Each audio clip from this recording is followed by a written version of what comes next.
الله الرحمن الرحيم إن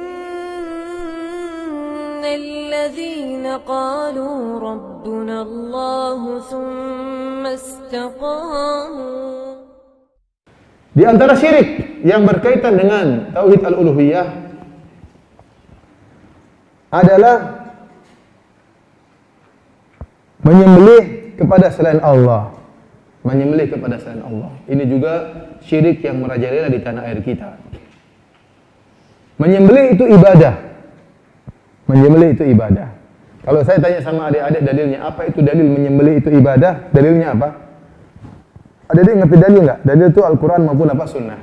Apa dalilnya kalau menyembelih hewan itu adalah ibadah? Dalilnya dalam surat apa? Inna a'tayna kal kautsar. Teruskan ayatnya, fasalli rabbika wanhar. Ya, artinya ya, sungguhnya kami telah memberikan kepada engkau wahai Nabi sungai Al-Kautsar. Kemudian kata Allah, fasalli rabbika wanhar. Maka salatlah hanya kepada Rabbmu dan menyembelihlah juga karena Rabbmu. Maka seorang tidak boleh menyembelih kecuali karena Allah Subhanahu wa taala dalam rangka mendekatkan diri. Tidak boleh dia menyembelih mendekatkan diri kepada jin, tidak boleh dia mendekatkan diri kepada wali, tidak boleh kepada nabi. Dia hanya menyembelih mendekatkan diri hanya untuk siapa? Allah Subhanahu wa taala. Oleh karenanya, adik-adik lihat tatkala musim haji. Musim haji, seluruh jamaah haji hampir kebanyakan jamaah haji mereka nyembelih satu orang haji seekor kambing. Rata-rata ada yang nyembelih kambing, ada yang nyembelih onta. Jutaan kambing atau jutaan onta seluruhnya disembelih karena Allah. Luar biasa, haji itu syiar tauhid. Makanya orang-orang tatkala haji berkata, labbaik Allahumma labbaik, labbaik la syarika laka labbaik. Ya Allah, kami penuhi panggilanmu ya Allah. Ya Allah, tidak ada syarikat bagimu. Seluruhnya tawaf di Ka'bah, enggak ada yang tawaf di kuburan. Semuanya menyembelih kepada selain Allah, semuanya di padang Arafah minta kepada Allah. Itu haji merupakan syiar tauhid. Kita balik ke tanah air kita, maka kita lihat aneh-aneh. Ada orang yang menyembelih untuk selain Allah. Apa kata Nabi SAW dalam hadis Ali bin Abi Thalib? La'anallahu man dzabaha li ghairillah. Allah melaknat orang yang menyembelih kepada selain Allah. Orang seperti ini terlaknat. Dan ini banyak orang-orang pergi ke dukun. Dia pergi ke dukun, kata dukun, ya saya akan bantu, syaratnya kamu cari ayam putih 7 ekor. Kemudian disembelih, tidak usah bilang bismillah. Cari 7 ekor. Kenapa? Buat dukun, buat jinnya. Buat jinnya, tidak boleh seperti itu. Ini kesyirikan. Atau suruh cari kodok, mungkin suruh sembelih misalnya. Ini kesyirikan. Tidak boleh kita menyembelih. Banyak orang, saya lihat sendiri dengan mata kepala saya. Orang-orang membangun rumah. Gimana? Supaya tidak diganggu sama jin, yang tuan rumah cari ayam hitam. Disembelih, darahnya ditumpahkan di tanah tersebut. Supaya apa? Supaya tidak diganggu sama jin setempat. Ini syirik. Tidak boleh adik-adik, hati-hati. Adik-adik jangan terjebak dengan syaitan. Syaitan ingin kita masuk neraka jahanam. Dia ingin kita melakukan kesyirikan. Tadi, menyembelih itu ibadah. Kalau kita serahkan ibadah kepada syaitan, kepada selain Allah, kita musyrik. Tidak boleh. Lihat orang-orang di pantai selatan takut sama jin Nyi Roro Kidul. Katanya Nyi Roro Kidul itu jin cantik ya. Kemudian apa? Mereka takut kalau tidak dikasih sembelihan kebo, nanti lautnya bisa meledak-ledak, bisa bergelombang, banyak orang yang meninggal. Maka mereka takut. Artinya mereka takut kepada Allah. Ini takut kepada Nyi Roro Kidul. Akhirnya mereka cari kebo. Kebo yang gemuk, kebo yang gede. Karena kalau kebonya kurus, nanti Nyi Roro Kidul nggak mau terima. Kalau kebonya cacat, Nyi Roro Kidul nggak mau terima. Maka dicari kebo yang gede, yang bagus, yang cakep, kemudian disembelih, kemudian diberikan kepada Nyi Roro Kidul. Nah, waktunya mereka nyembelih di Idul Adha, cari kambing yang kurus. Ya.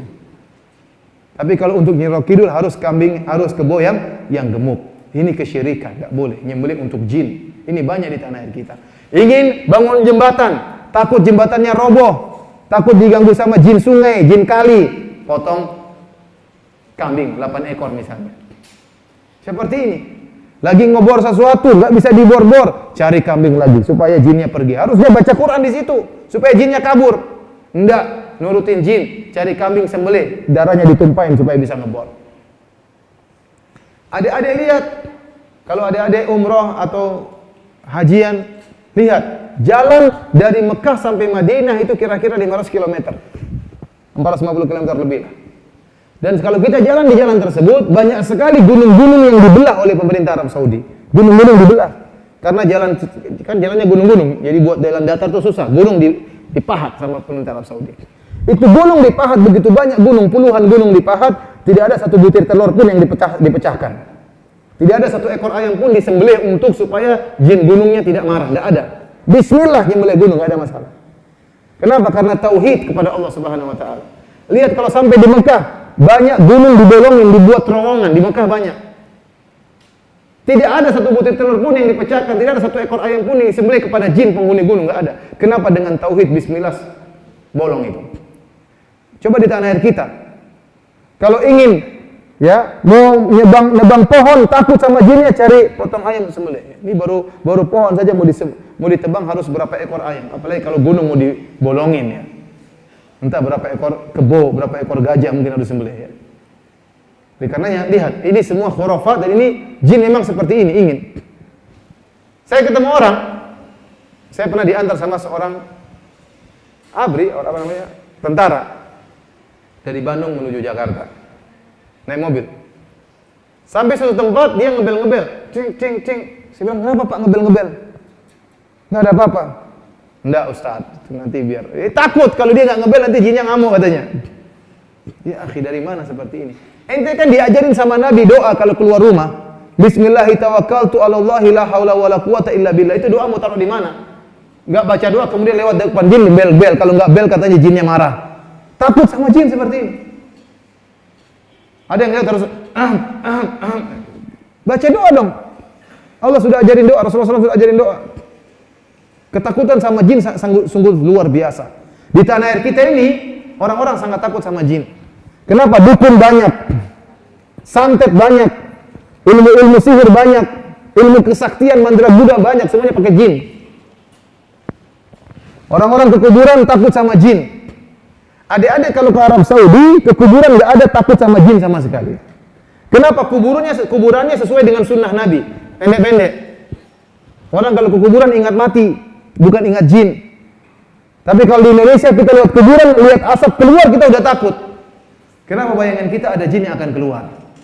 Entah jin tomang, entah jin dan jun, ya. Entah mak lampir, entah Nyi Blorong, entah pocong. Masih mending kalau si manis jembatan Ancol, ya.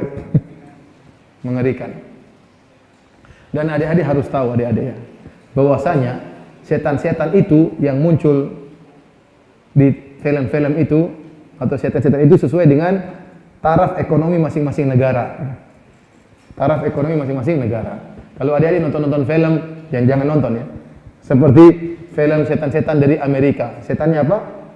Vampire ya, pakai baju jas, keren. Karena ekonomi mereka bagus. Kalau lihat setannya Cina pakai baju kerajaan, tapi setannya Indonesia kasihan miskin-miskin. Ada sendal bolong, baju bolong, ada pocong ya. Ada gendruwo, rambutnya semrawut, belum mandi ya. Kenapa? Miskin-miskin. Maka setan-setan itu ya, yang fiktif-fiktif itu sesuai dengan apa? Ya, kalau gendruwo main ke Amerika nggak laku. Sama, kalau ada Dracula ke Indonesia mungkin nggak laku. Terlalu keren setannya. Oleh karenanya ini semua fiktif, nggak benar ya. Jadi lihat, jin benar-benar diagungkan di tanah air kita. Sehingga dia semakin kepala besar dan sering mengganggu kita. Sampai orang-orang mau kamar mandi saja takut. Kenapa? Nonton film setan takut. Mau kamar mandi, Rasulullah ajarin doanya, Allahumma inni a'udzubika minal khubuthi wal khaba'ith. Ya Allah, aku berlindung kepada Engkau dari jin lelaki maupun jin betina, jin perempuan. Tapi karena kita nonton film-film takut, nanti kamar mandi harus dibuka sedikit, takut. Padahal lampunya sudah dinyalain. Kenapa? Ketakutan sama jin. Akhirnya benar-benar dikuasai oleh jin. Dukun semakin beredar, dukun di mana-mana dihormati, ini di tanah air kita. Padahal itu semua apa? Kesyirikan. Jadi adik-adik hati-hati, di antara kesyirikan yang banyak tersebar di tanah air kita adalah menyembelih kepada selain Allah. Tidak boleh kita menyembelih apapun kecuali hanya untuk Allah Subhanahu wa taala. Jangan sampai kita menyembah jin. Jangan sampai kita menyembah jin melalui para dukun. Dan jangan pernah percaya kepada para dukun. Para dukun itu jangan pernah percaya. Para dukun kebanyakan bohong. Mereka pernah benar cuma sekali-sekali. Lihat para dukun, apa kata para dukun? Yang ingin punya uang banyak datang sama saya. Padahal dia juga miskin dukunnya. Iya, kalau dia kaya, bisa kaya, ngapain dia buka praktek perdukunan? Dia bilang yang pingin dapat cewek cantik datang sama saya. Padahal istrinya mukanya amburadul, Pak Dukun tersebut. Ya, ngapain percaya sama dukun? Jadi mereka itu pembohong, hanya menipu umat Islam. Makanya kalau di Arab Saudi, dukun itu hukumannya dipenggal. Di Arab Saudi dukun hukumnya apa? Dipenggal. Kenapa? Karena dukun itu bekerja sama dengan syaitan dan mengajarkan kesyirikan kepada umat Islam dan juga membuat takut umat Islam. Kenapa orang Indonesia kalau sudah jengkel sama temannya dia tidak bisa balas, dia pergi ke dukun, tolong santet. Akhirnya disantetlah temannya, kasihan. Dimasukin paku dalam perutnya, dimasukin baskom dalam perutnya, ya. Untung nggak dimasukin drum dalam perutnya. Mengerikan. Ini kan ngawur seperti ini, apa menyiksa orang. Makanya dukun-dukun seperti itu harusnya disembelih, dipenggal. Kenapa? Mereka bekerja sama dengan syaitan. Nah, di tanah air kita dukun-dukun sangat dihormati. Hampir setiap kampung ada dukun. Dan jangan percaya dukun. Dukun itu tidak bisa apa-apa. Mereka hanya bisa tadi menyakiti orang lain. Untuk keberhasilan nggak mungkin berhasil. Kalau dukun itu memang jagoan, Indonesia sudah kaya-kaya. Indonesia sudah hutangnya lunas dari dulu karena banyak dukun. Tapi hutang juga nggak lunas-lunas. Terus kemana dukun-dukun tersebut? Katanya bisa jagoan-jagoan. Katanya orang Indonesia banyak orang-orang saktinya, banyak dukun yang sakti. Tapi dijajah Belanda 350 tahun, percuma. Kemudian juga katanya orang-orang Indonesia dukunnya banyak sakti-sakti. Tapi main bola tidak pernah masuk dalam Piala Dunia. Kan harusnya gampang. Ada bola tinggal ditiup langsung masuk menang kan bisa. Tapi dukun-dukun nggak bisa. Maka dukun itu nggak ada fungsinya kecuali hanya menebarkan kesyirikan di tanah air kita. Ya. Jadi ini di antara kesyirikan yang berkaitan dengan tauhid al-uluhiyah adalah menyembelih kepada selain Allah Subhanahu wa taala.